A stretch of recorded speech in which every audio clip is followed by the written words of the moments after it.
Cardinals continue to take their oath. I think it's a good opportunity to talk about who some of the front runners are, and so we can show everybody who has risen to the top of the list based on our reporting and conversations. And John, let me ask you to, first of all, I think at the top of the list really is the Secretary of State, the man that's second in command here at the Vatican, Pietro Parolin. What do we know about him and his philosophy?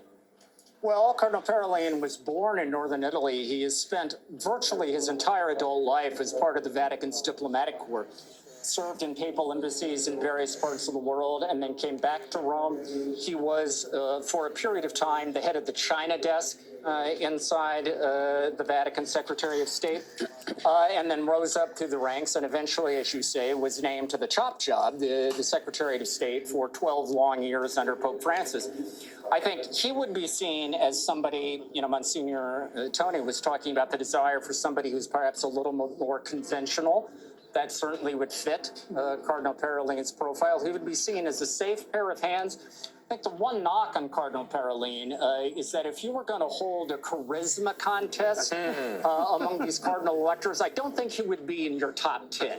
Considered a mild-mannered centrist. And Delia, let's talk about the other two men on that list, including Cardinal Tagle of the Philippines, 67 years old, a man who is known as having a lot of charisma, in fact, sings and dances. Absolutely. He is the pastoral par excellence. He will fill the Francis shoes in terms of being out with the people and showing that charisma.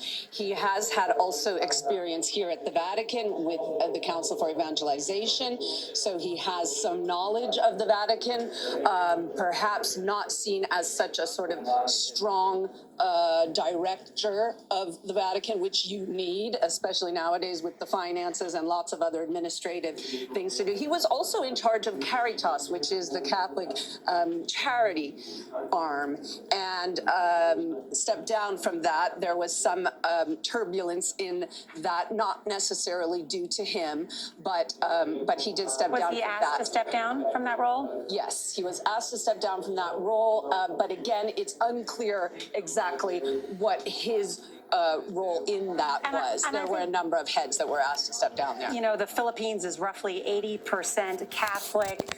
Cardinal Tagle would be considered the first Asian pope. Well, it would be amazing. It would be quite the opposite of electing Parolin, for example. So you would be going from a South American pope to a Filipino pope. It would be really just keeping the ball rolling, in my opinion. We were talking earlier, in some ways, it would be like going back to the John Paul years, and that if you remember how many Poles came through Rome during the John Paul years, because he was the uncrowned king of Poland. Imagine how many Filipinos would be streaming through the It would be unbelievable. It would be off the hook. It would be wonderful for that. Yes. And then, of course, let's not leave out Cardinal Pizzaballa. I mean, nobody's going to forget that name ever. Obviously an Italian. Yeah. But one of these incredible posts, he is the Latin Patriarch of Jerusalem, and he has been heavily involved in what has been happening in Gaza post October 7th. Cardinal Pizzaballa really is the dark horse. There's an interesting story when Pope Pius X was elected.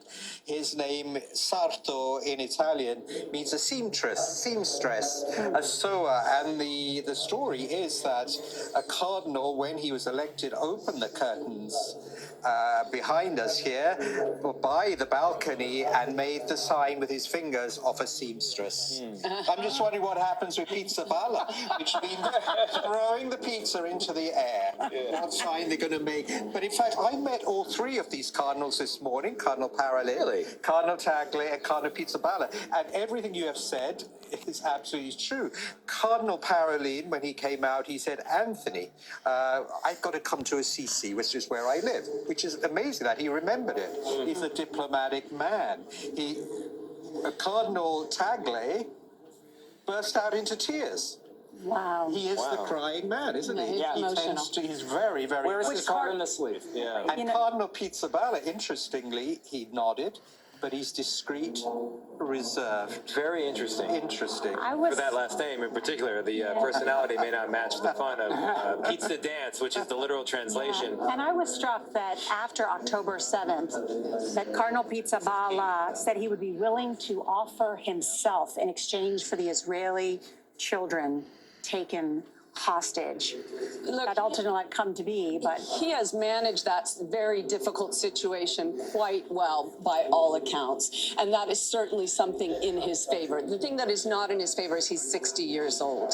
So he's considered young. So let's talk about that window that people talk about sometimes for not too old to be That's pope, right. but at the very same time, not too young. What is the window that? Well, if you consider the last two popes were elected at the ages of 78 and 76 respectively, I think generally we figure late 60s to mid 70s, call it. That would sort of be the sweet spot. But if you find the right man, some would be willing to push that envelope on either side. You have to consider John Paul II was 58. Yeah. And then had a 26-year pontificate. At the same time, popes are living longer, and we're in a very mediatic age where everything is seen on television and on social media. So as a pope begins to age, it can be difficult. The energy level has to be significant. The Yeah. trips are many, many thousands of kilometers. You have a lot of stamps in the passport. And Well, yeah, I'll 30 tell you, years this is a comes long- back to a question you asked earlier. You know, every senator looks in the mirror and sees a president. Does every cardinal look in the mirror and see a pope? Honestly, I think the answer to that question is no. Because the burden of this office is bone crushing. I mean, think about what we expect a pope to be, popular expectations. We want a pope to be a living saint. We want him to be a skilled diplomat. We want him to be a Fortune 500 CEO. We want him to be a gifted communicator. Any one of these things is hard to do well. Putting them all together is a prescription for frustration. And you compare that to the life of a retired cardinal, where you still get all the best seats at the restaurants, but you don't have to get up in the morning and go to work. And think about, you carry that burden until you die. I honestly think most of these cardinals, just at a purely human level, pray, let this cup pass. Yeah, there's a story Yeah. from the 70s. Father Reese told me this, Thomas Reese, that a cardinal, seeing the vote moving in his direction, muttered for loud enough for all to hear, "I don't want it, and I won't take it." Well, Pope Benedict famously said when he heard his name, he felt like he was being led to the guillotine.